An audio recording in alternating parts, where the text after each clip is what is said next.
If a child rejects a parent, the parent must have done something to deserve it. This is the fundamental attribution error applied to family law. Courts and social workers instinctively search for fault in the rejected parent, converting the symptoms of alienation, a child's rejection, distress, refusal, into character evidence against the targeted parent. The mechanism that produced the rejectee. Parental alienation is just a tactic used by abusers to silence victims. This oft-repeated claim is a woozle, repeated until it feels like fact, but never demonstrated. With 1,000-plus peer-reviewed studies on parental alienation, conflating it with abuse silencing actively harms children who are being psychologically manipulated. Both parents are always equally responsible in high-conflict custody situations.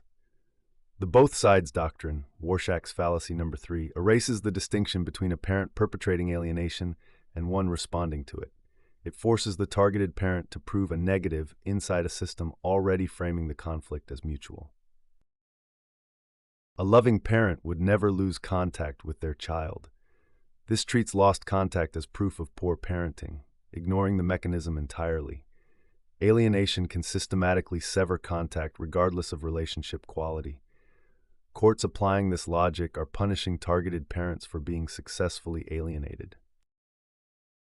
Children don't lie about their parents. Children in alienation contexts are not lying in the clinical sense. They are repeating programmed beliefs. The distinction matters enormously. Bernays' research documents the alignment behavior. Children adopt the alienating parent's narrative as their own because psychological safety depends on it. This is not deception. It is survival adaptation. Parental alienation is a fringe theory with no scientific support. The APA acknowledged PA's clinical validity in 2008.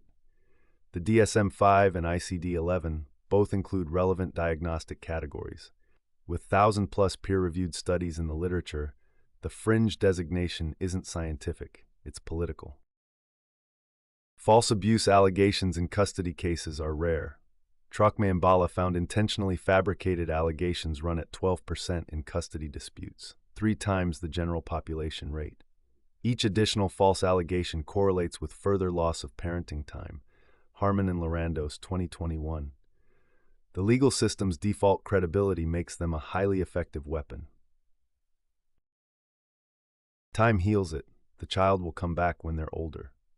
Warshak's data is explicit. Without intervention, alienation worsens. Baker's long-term research found adults alienated as children carry lasting damage: depression, low self-esteem, difficulty trusting. Waiting isn't neutrality, it's allowing entrenchment. Parental alienation only affects the targeted parent. The child is fine. The child is not fine.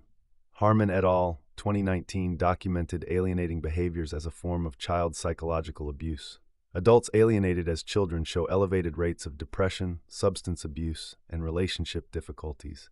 Harm psychiatric times places on par with physical and sexual abuse. Targeted parents are too emotional, unstable, or litigious to be taken seriously. The hypervigilance, courtroom breakdowns, relentless legal filings, that's not instability. That's complex PTSD. The system produces the trauma, then uses the symptoms as evidence against you. The more damage done, the less credible you become. A perfect self-sealing trap. The real risk is that you hear the external story so often, you start believing it yourself. The chronic trauma, the gaslighting, the social isolation, the institutional failures. You aren't exhausted. You are reshaped how you see yourself, your confidence, your identity, your sense of what's real. That's not collateral damage, it's neuropsychological warfare. And the worst, these beliefs are real, they are in the courtroom. As men, we always think we have to solve our problems ourselves. They don't decide what you do next. And often a problem is more common than we think it is. Don't let shame decide your life. There is help. You can reclaim the real you. You aren't your mind, the false beliefs, or the shame and anxiety within you by what was done.